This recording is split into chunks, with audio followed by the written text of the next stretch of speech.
안녕하세요. EPDTV의 EPD 이문봉입니다. 금일 암호화폐 뉴스를 말씀드리겠습니다. 코인마켓캡 기준으로 어제 저녁부터 시장이 좀 조정을 받았습니다. 비트코인 같은 경우에 한 2% 내외, 나머지 우량알트들은 한 3% 내외로 좀 조정을 받고 있는데, 약간 좀 걱정되는 부분이 주식시장이, 미국 미증시와 우리나라 주식시장이 굉장히 큰 조정을 받고, 그동안 견고하게 횡보를 누렸던 암호화폐 시장이 조정을 받았다는 거에 대해서 동조화 현상이 진행되는 거 아닌가 하는 일말의 불안감이 있었는데, 아직까지는 지금 하락폭이 조금 좀 경계해야 할 만큼까지는 아니지만은 조정 폭이 점점 깊어지고 있는 것 같습니다. 관심 있게 좀 지켜봐야 될 것 같습니다. 코비스 인수한 넥슨, 비트스탬프 인수, 유럽 시장 공략에 나섰다. 한국 암호화폐 거래소 시장에서 성공한 넥슨이 유럽 거래소인 비트스탬프를 인수하여 유럽 시장 공략에 나섰다. 29일 현재 암호화폐 전문 매체 이더리움 월드뉴스는 한국 대표 게임 업체인 넥슨의 지주회사인 NXC가 소유하고 벨기에에 본사를 두고 있는 투자회사인 NXMH가 룩셈부르크 기반의 세계 최대 암호화폐 거래소 중 하나인 비트스탬프를 이번에 인수를 하여 네이 코들이 비트스탬프 CEO의 지분인 10%를 제외한 대다수의 지분을 보유하게 됐다. 보도에 따르면 네이 코들이 CEO는 이번 거래가 지난 10월 25일 날 완료됐다고 밝혔다. 다만 계약 규모 및 구체적인 내용은 아직 알려지지 않고 있다. 한편 NXC는 비트스탬프 외에도 한국 암호화폐 거래소인 코빗의 소유주이기도 하다. 지금 이 뉴스가 코빗의 넥슨이 비트스탬프를 인수를 했다는 건데, 저는 굉장히 의미가 있다고 생각을 합니다. 우리나라 거래소 시장 중에서 코빗은 굉장히 상장 종목이 이렇게 몇 개 되지는 않지만은 안정적으로 운영이 되고, 시세 변동의 입출금에 대한 부분들이 타 거래소에 비해서 굉장히 안정화되고 있다고 시장 참여자들에게 평가를 받고 있으면서 또 많은 또 유저를 또 확보하고 있는데, 넥슨이라는 업체가 비트스탬프를 인수해서 유럽 시장을 위한 준비를 하고 있다는 것은 좀 관심 있게 지켜봐야 될 거라고 생각을 합니다.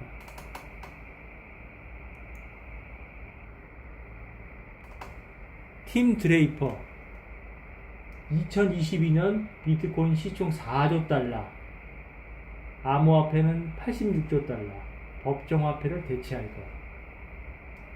테슬라, 스카이pet, 한메일 등에 투자해 대박을 친 유명 벤처 캐피탈리스트인 팀 드레이퍼가 BTC의 가격이 2022년, 앞으로 4년 남았네요, 25만 달러에 도달할 것이라고 재차 주장을 했다.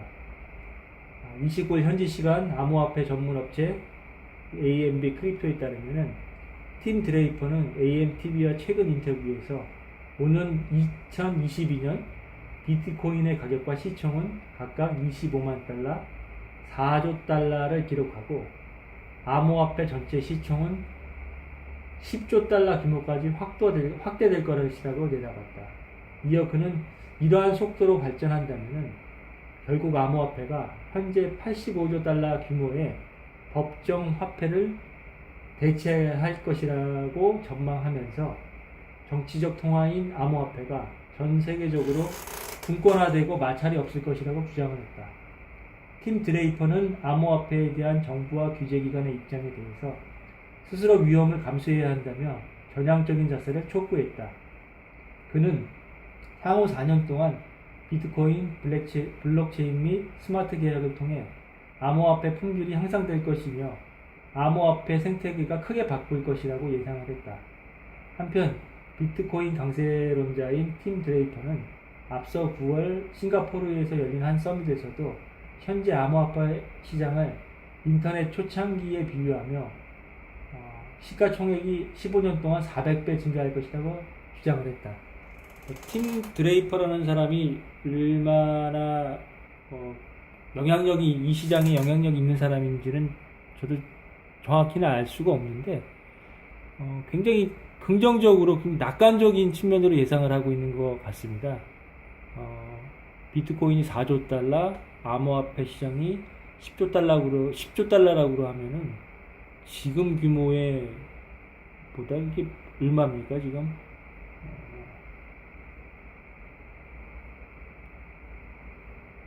2000조 이경 한 50배 이상 성장을 한다고 얘기를 하는 것 같은데 흥미롭네요. 한번 지켜봐야 될 것 같습니다.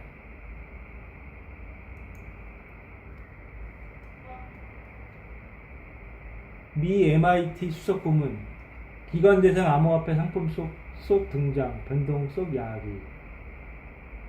미국 MIT 디지털 화폐 연구소 수석 고문인 마이클 케이시는 암호화폐 전문 미디어 코인데스크의 기고를 통해 최근 기관 투자자들을 대상으로 한 암호화폐 관련 상품이 속속 등장하고 있다고 밝혔다. 이와 관련해 그는 세계적인 자산운용사 피델리티 및 암호화폐 거래소 코인베이스, 암호화폐 커스터디 서비스, 뉴욕 증권거래소 운용사 ICE가 운영하는 암호화폐 거래소 맥켓의 BTC 실물 기반 선물 상품 STO 등이 기관 투자자들의 새로운 암호화폐 시장의 진입 경로로 거듭나고 있다고 부연했다. 그러면서도 그는 다만 기관 자본의 유입이 암호화폐 가격 상승으로 이어질 가능성은 있지만 단기적으로 그 충돌은 한 번 더 큰 변동성을 야기할 것이라고 강조했다. 근데 이 부분이 이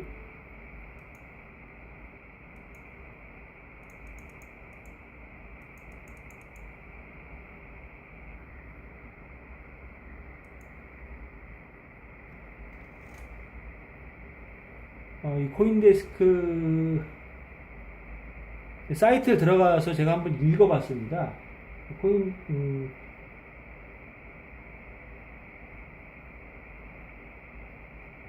이분은 MIT의 블록체인 연구 수석 고문이라고도 하는데 이분의 글을 한번 쭉 번역기를 돌려서 한번 쭉 읽어봤는데 결론은 이런 것 같습니다. 지난 10년 동안 사토시의 아이디어를 받아와서 비트코인 시장에 일찍 참여한 얼리 어댑터 같은 경우에는 그 사람들은 지금 굉장히 큰 돈을 벌어왔거든요. 그래서 경제적으로 독립을 이뤄왔죠. 각국 정부로부터, 해당 정부로부터. 근데 그분들의 어떤 그런 해피한 상황들이 아마 점점 사라질 겁니다. 왜냐면은 많은 사람들이 이 시장에 늦게 참여를 하고 있는데 이 후발주자들이 기관 투자자들과 어떤 제도권의 참여를 원하고 있다는 거죠. 국가가 비트코인의 초창기 정신에 반하는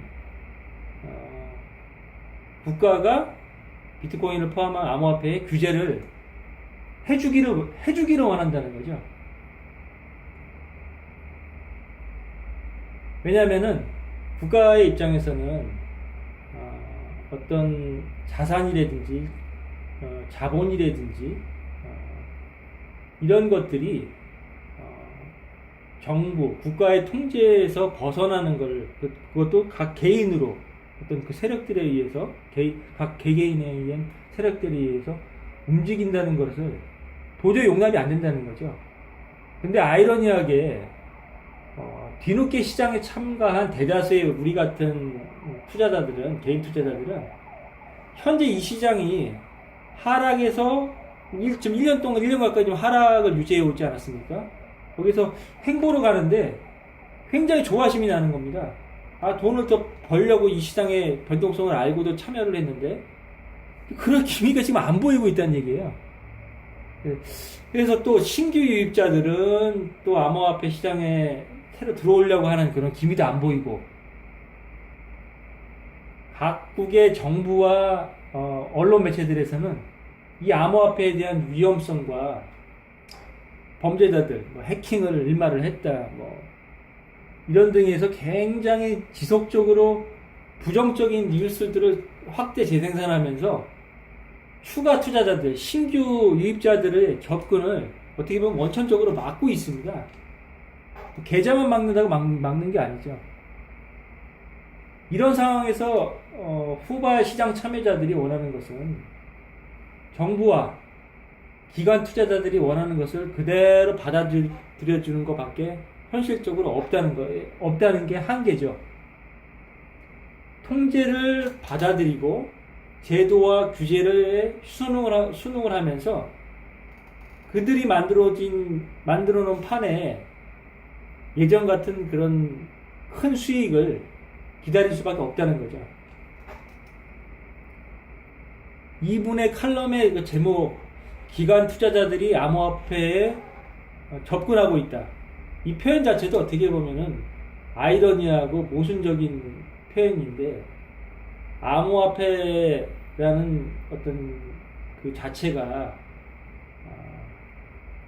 기득권 세력들, 정부나 기관 투자자들에게 대적하고 반대편에 있으며 그들에게 대항을 하기 위한 그런 목적으로 개발되어지고 거기에 참여해서 각 개인들의 어떤 경제적인 목표를 달성하기 위한 그런 시스템으로 흘러왔는데, 이제는 더 이상 그게 요원해 보인다는 거죠.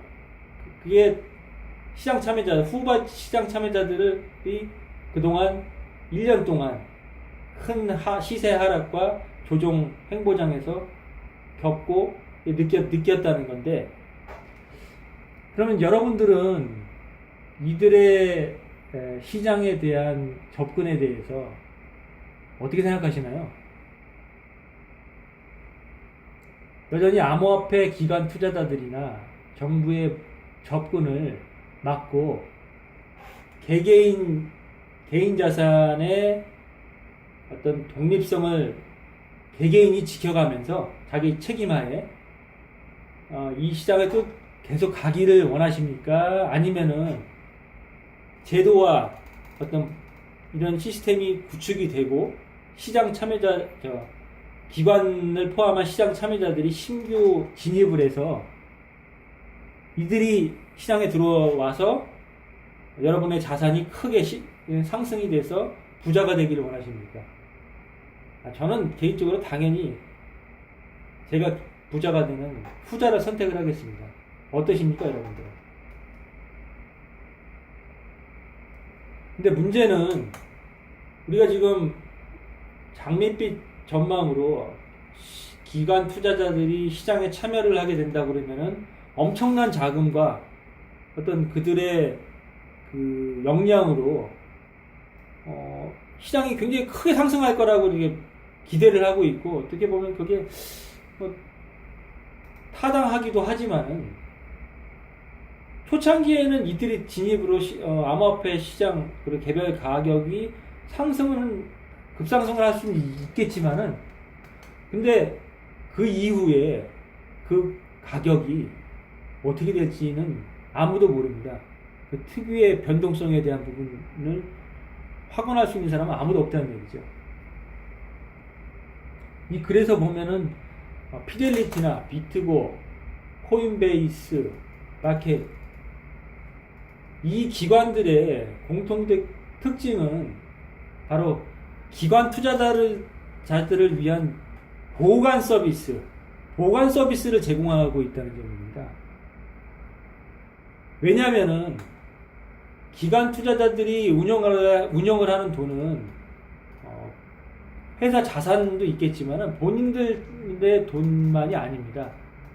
일반 우리가 말하는 개인 투자자들부터 시작해가지고 전 세계에 어마어마한 자금을 운영하고 있는 거대 세력들의 자금까지 해서 그 많은 돈들을 많은 자산들을 관리하는 곳이기 때문에, 예를 들어서 이런 사람들, 개인부터 시작해서 거대 자본 세력까지 기관 투자자들에게 돈을 맡겼을, 수탁을 했을 때 이들이 당신들 하고 싶은 대로 마음대로 자산을 한번 운영을 해서 돈을 한번 불려 보십시오, 이렇게 하지는 않을 거란 얘기거든요. 그래서 기관 투자자들은 모든 책임들을, 법률적인 책임부터 시작해서 모든 그런 책임과 리스크를 등에 한 몸에 지고 있는데, 이러한 리스크를 최대한 줄이고 법과 제도, 정부에서 만들어 놓은 법과 제도를 따라야 되고, 또 어떤 손실이 발생했을 때 손실을 최소화할 수 있는 어떤 보험도 들어놔야 되고, 그렇게 해야 되기 때문에 그들 자신이 갖고 부여된 책임을 아주 최대한 제3자에게 넘기고 싶어 하고 그렇게 시작을 합니다. 그래서 최근에는 작년에 열풍이 불었던 ICO 형태가 아니라 Security Token Offering이라고 STO 형태로 이렇게 많이 진행이 되고 있는데, 이거는 어떤 걸 의미하냐면은 기존의 전통적인 투자 자산을 암호화 자산으로 변형시켜 놓은 겁니다. 다시 한번 얘기를 하자 그러면은 ICO처럼 유틸리티 토큰의 형식이 아닌 기존의 투자 자산들, 주식, 채권, 유가증권 등을 암호화폐 형식으로 바꿔 놓았다는 겁니다. 그래서 이런 STO는 철저하게 규제에 의해서만 움직이고 있기 때문에 이 사업을 시작하는 사람들에게는 더 저렴한 가격과 더 신속하게 자본을 확보할 수 있는 기회를 제공을 하고, 여기에 기관 투자자들이 쉽게 접근할 수 있다는 장점이 추가가 된다는 겁니다. 왜냐하면은 암호화폐는 기존의 주식, 채권, 원유, 금은 등의 현물 자산들과는 동일한 취급을 받을 수 없는 그런 한계가 있다는 겁니다.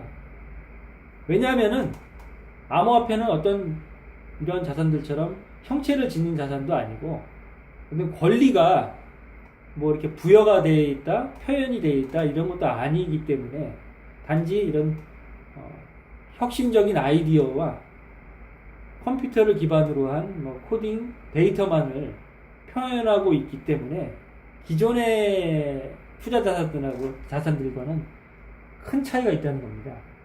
그래서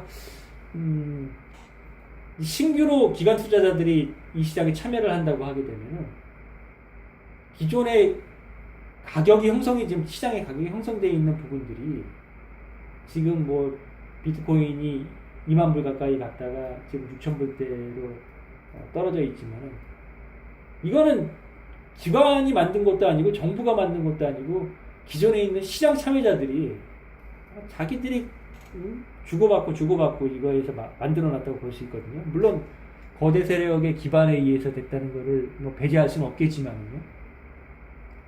그러면은 이 월스트리트의 기관 투자자들, 거대 자본 세력들, 이 사람들이 시장에 참여할 때 이 비트코인의 현재 가격, 그리고 암호화폐의 현재 그거를 인정하고 들어온다? 글쎄, 그럴 수도 있고 아닐 수도 있겠지만은 이 부분을 다시 한번 생각을 해봐야 될 것 같습니다. 가격 책정에 대한 부분이 워낙 변동폭이 크고 시장의 역사가 길지 않았고, 그리고 이 시장에 참여하고 있는 사람들이 전 세계의 1%도 채 안 되잖아요. 근데 이런 불합리하다고, 기관 투자자는 그렇게 생각할 수 있겠죠. 일단 불합리하다고 생각하는 이런 시장 가격에 대해서 어떻게 진행할 것인지, 글쎄요.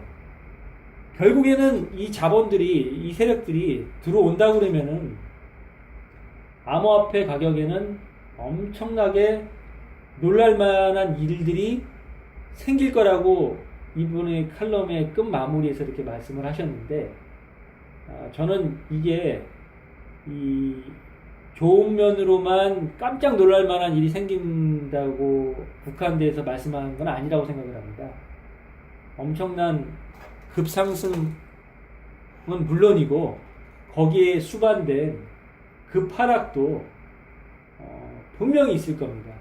거기에 따라서 적절한 대응과 시장 참여자들의 사전의 어떤 학습, 대응에 대한 준비, 이런 것들이 필요하지 않겠는가, 다시 한번 필요하지 않겠는가, 그렇게 생각이 듭니다. 오늘 소식은 여기서 마치겠습니다. 감사합니다.